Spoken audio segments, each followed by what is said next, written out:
What is that one skill that can be worked on to get the best job? Ante there are 4 skills expected: technical, communication, aptitude and attitude. Attitude అనేది మీరు చిన్నప్పటి నుంచి ఎటువంటి వాతావరణంలో పెరిగారు, మీకు మీ లైఫ్లో ఎంత సీరియస్నెస్ ఉంది, జాబ్కి ఎంత ఇంపార్టెన్స్ ఇస్తారు అనే దాన్ని బట్టి వచ్చేస్తుంది. యాప్టిట్యూడ్ అంటారా, ఆన్ పేపర్స్ పెట్టాల్సిందే. 3 to 6 months సిన్సియర్గా ప్రాక్టీస్ చేయాలి. మీకు వచ్చారా రాదా అనేది కాదు, ఆల్రెడీ సాల్వ్ చేశారా, ఆ క్వశ్చన్కి ఆన్సర్ తెలుసా అనే దాన్ని బట్టి చూస్తారు. అండ్ టెక్నికల్గా వచ్చేసి మీరు ఎన్ని నైట్ అవుట్లు చేసి ఎంత డీప్గా ఉన్న మార్కెట్ని రీసెర్చ్ చేసి లాస్ట్ 5 to 6 years ఎటువంటి కంపెనీస్ వచ్చాయి, వాటి మీద ఎంత వర్కౌట్ చేస్తున్నారు, సీనియర్స్తో ఎంత టచ్లో ఉన్నారు, ఇవన్నీ మీరు ఇండివిజువల్గా చేసుకోవచ్చు. ఫ్రీ టాస్క్, ఎవరి సపోర్ట్ అవసరం లేదు. But one and only one challenge which students face is communication. ఎవరితో ప్రాక్టీస్ చేయాలి, ఎక్కడ ప్రాక్టీస్ చేయాలి. మా సర్కిల్లో కంపేర్ చేసుకుంటే నేను పర్వాలేదు, మా ఫ్రెండ్స్ నాకంటే దారుణంగా ఉన్నారు, నాకంటే మంచిగా ఉన్న వాళ్ళు చాలా తక్కువ మంది ఉన్నారు, ఏదో ఒక జాబ్ వస్తుందిలే అనే మైండ్ సెట్ తోటే మనం ఉంటాం. అండ్ ఇప్పుడు సింపుల్గా చెప్పాలంటే అమీర్పేటలో స్ట్రగుల్ అయ్యే వాళ్ళందరూ ఫెయిల్యూర్స్, రిజెక్టెడ్ క్యాండిడేట్స్ కాదండి. వాళ్ళకు కూడా స్కూల్లో, కాలేజ్లో 10/10 జీపీఎల్ వచ్చుంటాయి, లైక్ 8 to 10 రేంజ్ జీపీఎల్ వచ్చుంటాయి. ఇంటర్లో 80-90% వచ్చుంటాయి. బీటెక్లో కూడా బాగానే 60-70% వచ్చుంటుంది. బట్ సడన్గా అసలు ఫస్ట్ టైం రిజెక్షన్ అనేది వాళ్ళు ఫేస్ చేసేది జాబ్కి వచ్చిన తర్వాతే. అది వచ్చిన తర్వాతనే సీరియస్గా ఉన్నోడే డిప్రెషన్ వెళ్ళిపోతాడు. చిన్నప్పటి నుంచి ఆల్రెడీ డల్గా ఉండి ఏం సరిగ్గా ఉన్నోడికి ఆడికి తెలుసు సినిమా నాకంత సీన్ లేదని చెప్పేసి. సో ఈ స్ట్రగుల్ అయ్యేది, ఎఫర్ట్ పెట్టి కూడా ఇంకా రావట్లేదని ఎడ్యుకేషన్ మీద ఫ్రస్ట్రేషన్ తెచ్చుకునేది, ఇదంతా మంచి స్టూడెంట్స్. ఓకే, ఇవన్నిటికీ చెక్ పెట్టాలంటే కమ్యూనికేషన్. ఆ కమ్యూనికేషన్ ఎక్కడ ప్రాక్టీస్ చేస్తారు, అసలు కమ్యూనికేషన్ మళ్ళీ ఎలా ఇంప్రూవ్ చేసుకోవాలి అంటే అగైన్ ద సేమ్ థింగ్. మీకు ఇచ్చే జాబ్లో కంప్లీట్గా క్రియేటివ్గా, టెక్నికల్గా ఏదో సాధించేసేయాలి అనేది చెప్పరు. It is a doable task. Company పెట్టారు అంటేనే ఇట్స్ ఎ డూయబుల్ టాస్క్. అసలు అది చేయలేక ఏదో మిమ్మల్ని రీసెర్చ్ చేసి కొత్తది ఏదో కనిపెట్టండి అని నేను చెప్పాను. యాజ్ అ ఫ్రెషర్ మనకి ఛాలెంజింగే, ఎందుకంటే మనం అప్పుడు ఏది చేయలేదు, అటువంటి మనకు అలవాటు లేదు, వెళ్ళి సపోర్ట్ తీసుకోవాలి, నేర్చుకోవాలి, అన్నీ ఉంటాయి. But it is a doable task.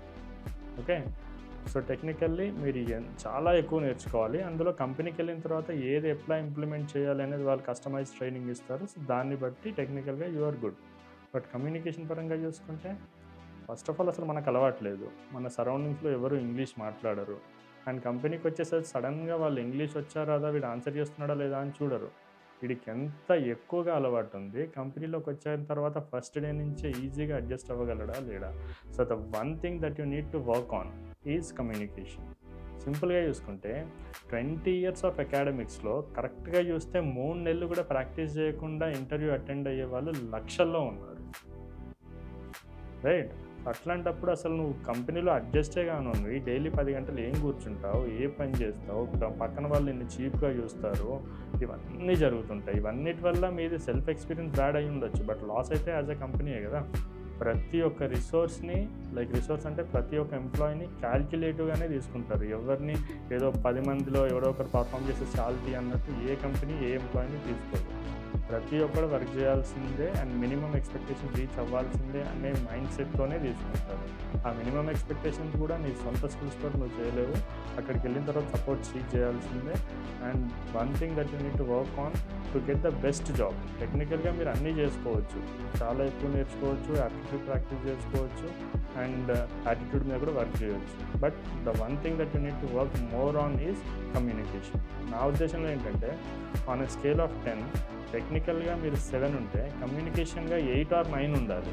మనం ఏం చేస్తున్నాం, టెక్నికల్గా 10 అవ్వడానికి ట్రై చేస్తున్నాం కానీ కమ్యూనికేషన్ పరంగా 2 or 3 దగ్గరే ఆగిపోతున్నాం.